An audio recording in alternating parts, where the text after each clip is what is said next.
Great stuff there, Mike. Again, you can understand why he's proud, but as an outsider looking in, as someone that was there, it did feel a little bit sad. And I know that people are not really going to buy the whole Jake just took his foot off the gas pedal. I mean, we'll watch this here. We'll take a look so you guys can see. At any point, did you start to take your foot off the gas just a little bit because you noticed he was tiring out?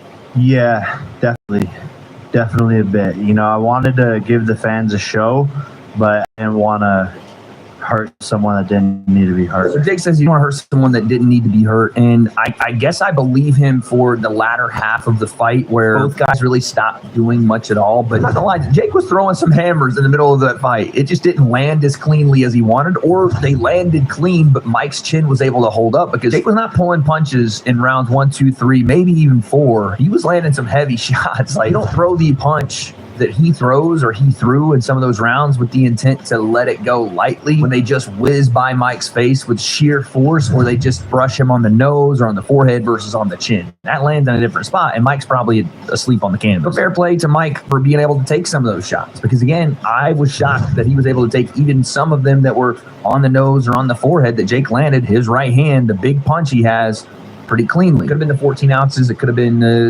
whatever else, but regardless, Jake did throw some big, heavy shots. And yes, at the same time, I do believe as the fight went longer and as it was clear Mike wasn't even able to move, let alone throw. Like, there was a point in the fight where he was throwing just like punches at air. Jake's like 6 feet away from him. He's not even close to hitting him with anything. And Mike's just going through the motions of trying to set his stuff up, with us all in the crowd knowing that if he advances forward, he's moving so slow, there's no way that he's going to touch Jake with anything. At that point, yeah, Jake started to let off the gas and kind of just let the fight finish. And then we saw, at the end where he bowed to Mike and all that. So again, I have no problem with that. I think it's very honorable in the moment, and recognizing that there was no more need for damage is great for Jake. It's just the optics of it don't really help him, because people only would be satisfied with one thing happening here, and that was really if Mike just flatlined Jake. Otherwise, it's that lose-lose situation that we're kind of currently in for Jake, that he wasn't able to stop Mike, even if it is because he didn't want to toward the end there. Early on, he was throwing punches with the intent to hurt Mike. I don't care what you say, those were heavy punches. And also, he was fighting a 58-year-old. So again, it's that lose-lose where, yes, he won the fight, but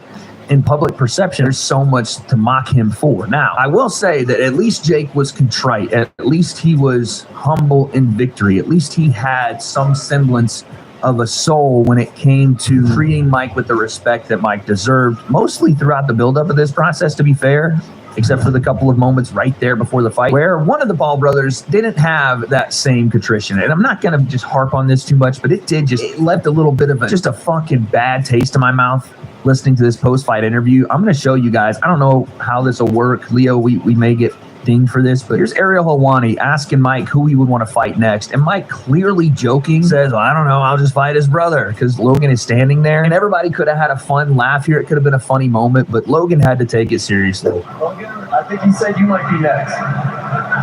Motherfucker, I'll kill you, Mike. No, please, no. Logan talking like that. Yes, of course, at 58, I think a lot of people in that ring could have hurt Mike, because again, Mike did not look like he should be in a ring. But we just saw this whole experiment. We don't need a Logan and Mike Tyson fight after this. For Logan to clearly not get the joke and disrespect Mike to his face after he had just fought Jake in this amazing event, and all you can really do is give him his flowers, because that's what you should do right then.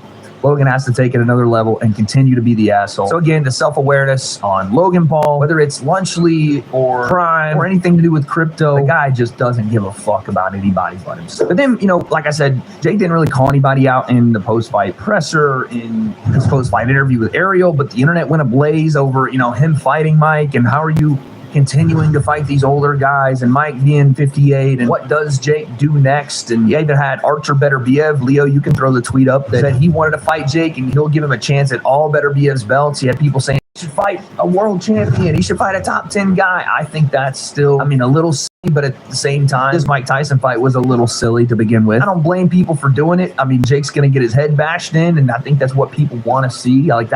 That's the only thing they haven't really seen. They've seen Jake lose without really getting hurt. They've seen him win. They've hated seeing him win. He's done it time and time again. And Jake actually thinks that might be the next thing for him. But before we hear Jake talk about what's next for him, I got to tell you guys one more time why the next plan for you better be with Boost Mobile. Customers who subscribe to the new Boost Mobile network have access to more towers than the person, then everyone hates on that. in the holiday season. Thank you to Boost Mobile for sponsoring